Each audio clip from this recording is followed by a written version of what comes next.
आज की ये सुपर आइकॉनिक क्लास बहुत स्पेशल होने वाली है एसएससी स्टूडेंट्स के लिए।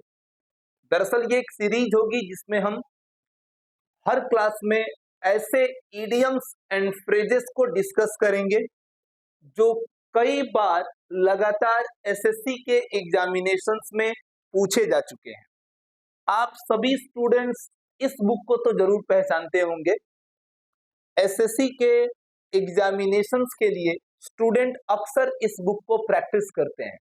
मैंने इस बुक को डिटेल्ड स्टडी किया और यहाँ से आपके लिए 200 से भी ज्यादा ऐसे रिपीटेड इडियम्स को लिस्ट किया है जो बार बार आपके एग्जामिनेशंस में पूछे जाते हैं।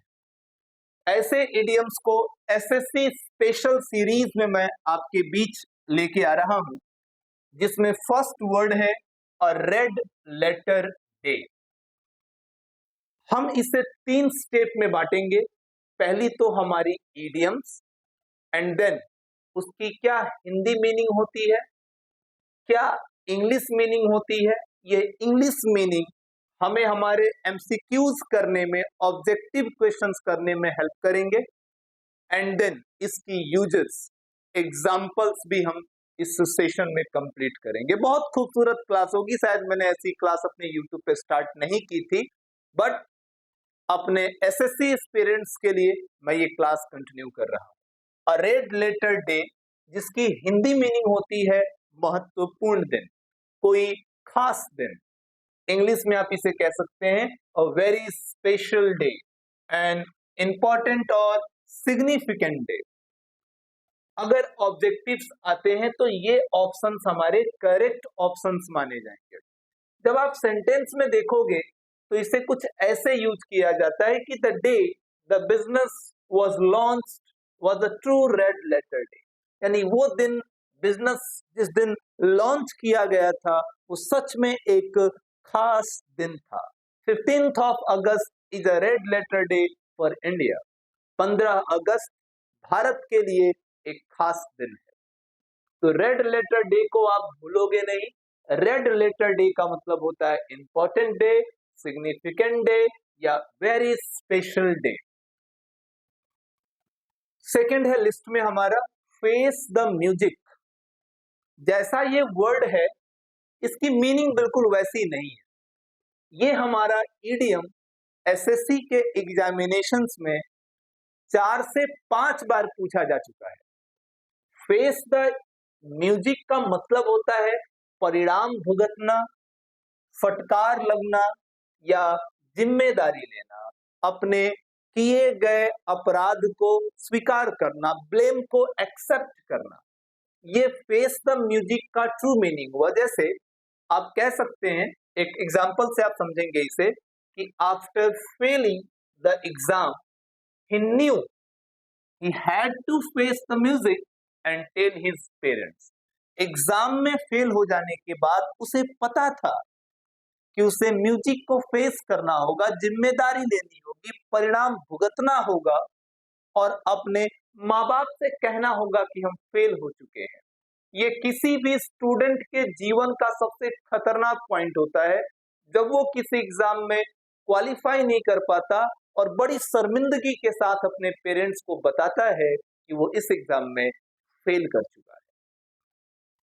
आई थिंक ये जो स्टेटमेंट हम दे पाते हैं अपने पेरेंट्स को, ये हमें अंदर से पूरी झकझोर चुकी होती है। तो फेस द म्यूजिक यानी कि गेट रिप्रीमेंडेड या फिर बी पनिश्ड या एक्सेप्ट द ब्लेम, ये एमसीक्यूज में हमारी हेल्प करेंगे। मतलब आपने समझा कि परिणाम भुगतना इसका मतलब होगा, किसी ब्लेम को एक्सेप्ट करना इसका मतलब होगा। थर्ड हमारी इडियम है to smell a rat.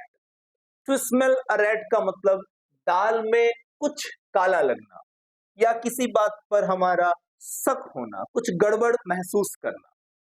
Detected something wrong या सस्पेक्ट अ ट्रिक और डिसाइड, मीन्स की ये चीज डिटेक्टेड समथिंग रॉन्ग या सस्पेक्ट अ ट्रिक या suspect a decide, it will help for MCQs in examination. अगर टू स्मेल अ रैट, जो कि लगातार पूछा जाने वाला एक इडियम है एसएससी के पेपर्स में। ये हेल्प करेगा आपको एमसीक्यूज करने में। आप इसके एग्जाम्पल को देखो। When he asked for money without any reason he smelled a rat, यानी जब उसने बिना किसी रीजन के पैसे मांगे तो दरअसल उसे दाल में कुछ काला लगा। उसे दाल में कुछ काला लगा, शक लगा कि ये पैसे लेके भाग जाएगा, बिना किसी रीजन के उसने पैसे मांगे। वाइल्ड गूज चेस, वाइल्ड गूज चेस का मतलब होता है बेकार की खोज, निरर्थक प्रयास, यानी एक फ्यूटाइल सर्च, एक अनप्रॉफिटेबल एडवेंचर, जिसका कोई प्रॉफिट ना हुआ। आपने मेहनत तो की बट वो आपके लिए एक वाइल्ड गूज चेज प्रूव हुआ। वो एक ऐसा प्रयास आपने किया जिसका कोई रिजल्ट नहीं आया, निरर्थक प्रयास हो गया। इसको आप अ वाइल्ड गूज चेज से क्लियर करते हो। स्टूडेंट इसके एग्जाम्पल को देखोगे, instead of helping he sent me on a wild goose chase. मैं तो गया था सहायता मांगने, मदद की बजाय उसने मुझे भेज दिया एक निरर्थक खोज में, जहां मेरा केवल टाइम वेस्ट हुआ, मुझे हाथ कुछ नहीं लगा। जैसे हम घंटों तक किसी चीज को ढूंढते हैं, हमारे लिए एक वाइल्ड गूज चेज बनती है अगर हमें कुछ हासिल नहीं होता तो। ये इडियम भी हमारे एग्जाम के लिए बहुत इंपॉर्टेंट था, कई बार ये पूछा जा चुका है। ये पूरी सीरीज में लेके आया हूं रिपीटेड क्वेश्चंस की, तो हर एक क्वेश्चन आपके लिए बहुत इंपॉर्टेंट है। By feats and stars, by feats and stars का हिंदी मीनिंग होता है रुक रुक कर या कभी कभी, अनस्टेडी या इरेगुलरली, किसी काम का रुक रुक के होना, निरंतर नहीं होना। जैसे बारिश रुक रुक के होती है तो आप उसको कह सकते हो it is raining by feats and star, बारिश हो रही है रुक रुक कर। एग्जाम्पल से समझते हैं। The project is progressing by feats and stars. Progress कैसा हो रहा है? प्रोजेक्ट का जो प्रोग्रेस है वो रुक रुक के हो रहा है, कभी कभी हो रहा है, कभी हो रहा है, कभी नहीं हो रहा है। इन चीजों को बाई फीट्स एंड स्टार्स से लोकेट करते हैं। A hard nut to crack, अपनी भाषा में हम कहते हैं ना किसी को लोहे के चने चबाना, कोई बहुत मुश्किल सा काम होना, कठिन समस्या या मुश्किल काम या लोहे के चने चबाना, ये मुहावरा होता है दरअसल इडियम। इसकी इंग्लिश मीनिंग हो सकती है डिफिकल्ट टास्क, कोई मुश्किल काम या एक टफ चैलेंज, एक ऐसी चुनौती जो बहुत मुश्किल हो।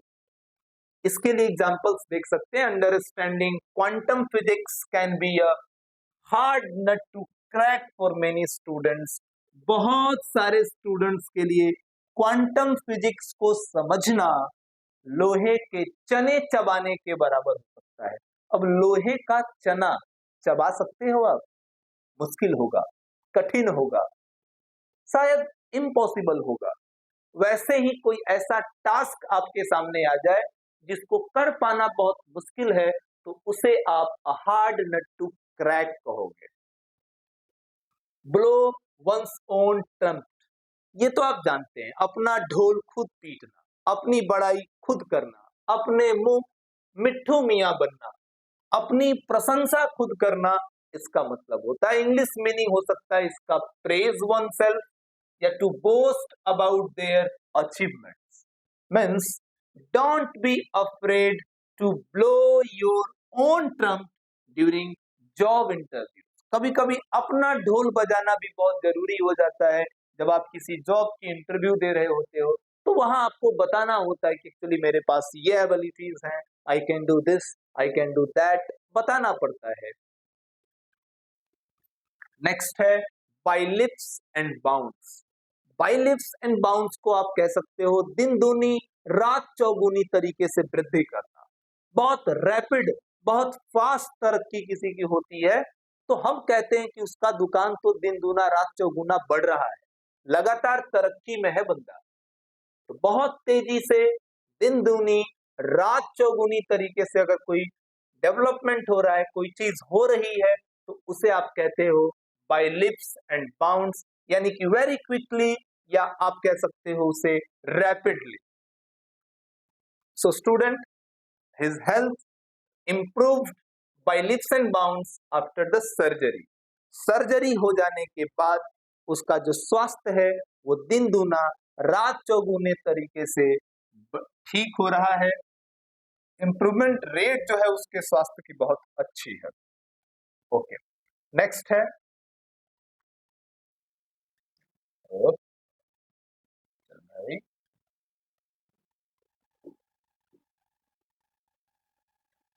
कोई बात नहीं, ऐसे चल। Once in a blue moon, क्या मीनिंग हो सकती है once in a blue moon? इसकी मीनिंग होगी स्टूडेंट कभी कभार या शायद ही कभी।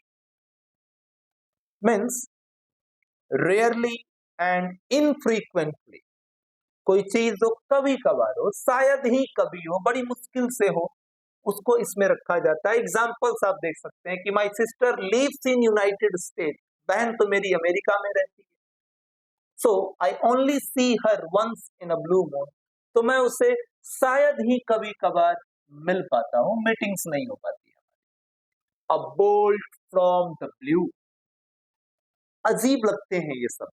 अ बोल्ट फ्रॉम द ब्लू का मतलब होता है आसमान से बिजली गिरना, अचानक किसी काम का अप्रत्याशित हो जाना, आपने एक्सपेक्ट नहीं किया था वो हो जाना, समथिंग अनएक्सपेक्टेड और अनप्लीजेंट, या एन अनएक्सपेक्टेड डिजास्टर। कुछ ऐसा घटित हो जाए जो आपने सोचा भी नहीं था, उसको आप कहोगे अ बोल्ट फ्रॉम द ब्लू। और स्टूडेंट, आप जैसा कि इसका एग्जाम्पल देख सकते हो, the news of his job loss, नौकरी चली गई उसकी, और ये चीज उसके लिए अ बोल्ट फ्रॉम द ब्लू हुई, यानी कि अप्रत्याशित घटना हुई, उसने सोचा भी नहीं था और वो उसके साथ हो गया। नेक्स्ट है एट वंस बीट्स एंड। ये सर थोड़ी अजीब लग रही है, एट वंस बीट्स एंड, तो क्या मतलब होगा इसका? इसका मतलब होता है परेशान, इसका मतलब होता है हताश, इसका मतलब होता है उलझन में होना, to be puzzle, not knowing what to do, अब क्या करना है पता ही नहीं है। टू ओवरवेल्म्ड विद प्रॉब्लम्स, यानी कि समस्याओं में बिल्कुल उलझ जाना, अचंभित हो जाना अपनी प्रॉब्लम्स से। एग्जांपल्स में देख सकते हैं, I am at my wits end, I don't know how to help him, यानी मैं तो खुद परेशान हूँ, उलझन में हूँ, मुझे नहीं पता कि उसकी मदद कैसे करूं।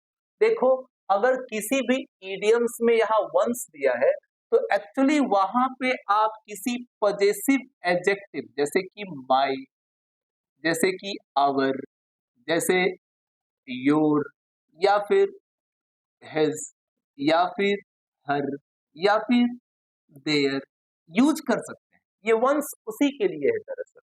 यहां पर आप कोई भी पजेसिव एडजेक्टिव को यूज कर सकते हैं, जैसे at my wits end, at your wits end, at his wits end, ऐसा भी क्वेश्चन होगा तो दिमाग में ये क्लियर रखना है कि once it means possessive word that is reflected in my, our, your, his, her, its and their. At the drop of a hat, यानी कि तुरंत, एकदम, अतिशीघ्र, एकाएक, यानी विदाउट एनी हेसिटेशन, इंस्टेंटली, तुरंत। जैसे she is always ready to help her friends at the drop of a hat, हमेशा वो अपने दोस्तों की मदद करने के लिए तैयार रहती है, तुरंत, बिना किसी हिचकिचाहट के तुरंत मदद कर देना। ब्रेक द आइस, यानी चुप्पी तोड़ना, इट मीन्स की बातचीत शुरू करना, it means initiate something, to start a conversation. ये चीजें स्टूडेंट मैं बार बार कह रहा हूं, ये आपके एमसीक्यूज के लिए बहुत काम आएंगे। इनिशिएट समथिंग हो सकता है, टू स्टार्ट अ कॉन्वर्सेशन हो सकता है। एग्जाम्पल्स देख सकते हैं, at the party he played a fun game to break the ice, सारे चुपचाप बैठे थे। उसने एक ऐसा खेल किया, शुरू किया, जिसमें सब कुछ ना कुछ बोलने लगे। ये क्लास में छोटी रख रहा हूं, 200 से भी ज्यादा इडियम्स आएंगे इस क्लास में, बट 1 बाय 1 सीरीज थोड़ी छोटी होगी, क्योंकि कम समय में आप अच्छे अटेंशन के साथ इस क्लास को कर सकें। बरी द हैचेट मतलब हथियार डालना, झगड़ा खत्म करना, पुरानी दुश्मनी को भुलाकर सुलह कर लेना। To make peace, forget past quarrels, पुराना जो झगड़ा था उसको भूल जाना, शांति बहाल करना। सो इसके लिए आप एग्जाम्पल देख सकते हैं। After years of fighting they finally decide to bury the hatchet and move forward. हथियार डाल दिया उन्होंने और आगे बढ़ गए वो लोग। अच्छा भी यही होता है, क्यों दुश्मनी की जाए। नेक्स्ट है कॉक एंड बुल स्टोरी। ये कॉक एंड बुल स्टोरी का मतलब बिना सिर पैर की कहानी, एक ऐसी कहानी जिसका कोई मतलब नहीं हो, उटपटांग सी बात, एब्सर्ड स्टोरी कह सकते हैं आप इसे। Means after years of fighting over who should have gotten that's money, my brothers finally buried the hatchet. ये वो उसका एग्जांपल हो गया। कॉक एंड बुल स्टोरी का मतलब कि I don't believe in this Kock and bull story. ये बिना सिर पैर की कहानी मेरे को मत सुना यार, बेमतलब की बातें मत किया कर। Don't tell me the cock and bull story. ये बहुत अच्छी चीज है, क्योंकि लगातार स्टूडेंट आपके एग्जाम्स में पूछी जा रही है, और इस पूरे सेशन में केवल मैं उन्हीं चीजों की बात करूंगा जो आपके एसएससी एग्जामिनेशंस में आपकी फुली हेल्प कर रहे हैं। साथ ही हम 12th इंग्लिश के कोर्सेज को भी लेके चलेंगे। अब मैं पूरी तरीके से अपने फॉर्म में हूं और लगातार ऐसी क्लासेज में आपके बीच लाता रहूंगा। एटलीस्ट 4 वीडियो तो एक वीक में जरूर बनने जा रही है। हम लगातार आपके साथ टच में रहने वाले हैं। क्या हुआ क्या नहीं हुआ आई डोंट नो, बट क्या होने वाला है ये आपके लिए अनएक्सपेक्टेड होगा। इस चैनल पे हम बहुत सारी ऐसी चीजें लेके आएंगे जो आपके एग्जामिनेशंस में सीधे अटैकिंग फिगर में आएंगे। Thank you very much.